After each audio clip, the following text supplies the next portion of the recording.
The ball in Mitchell, great run. Mitchell, 1-0. Premier লিগে এই সিজনে আর খেলার সম্ভাবনা নেই হামজা চৌধুরীর। তার দুই দলই ইতোমধ্যে প্রিমিয়ার লিগ থেকে বাদ। লেস্টার সিটি রেলিগেটেড, অন্যদিকে লোনে খেলা ক্লাব শেফিল্ডও বাদ পড়েছে প্লে অফে। তাই আপাতত তাকে আর প্রিমিয়ার লিগে দেখতে পাওয়ার চান্সটা খুবই কম, যদি না অন্য কোনো ক্লাব তাকে সাইনিং করায়। তবে হামজা চৌধুরীর দল শেফিল্ড ইউনাইটেডের প্লে অফে সেই হারটা অনেকটা ব্লেসিং হিসেবে ফিরে এসেছে আরেক বাংলাদেশির জন্য। তিনি আর কেউ নন, কিউবা মিচেল।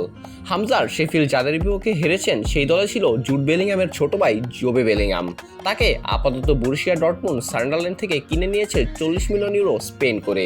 তাই সবকিছু ঠিকঠাক থাকলে বড় ভাই জুড বেলিংহামের মতো সিগন্যাল ইদুনা পার্কে দেখা যাবে জুনিয়র বেলিংহামকে। ইন্টারেস্টিংলি এই ট্রান্সফার নিউজটা বাংলাদেশি ফ্যানদের জন্য অনেকটা আশীর্বাদ, সেই সাথে গুরুত্বপূর্ণ বটেও। কিন্তু এর কারণ কি?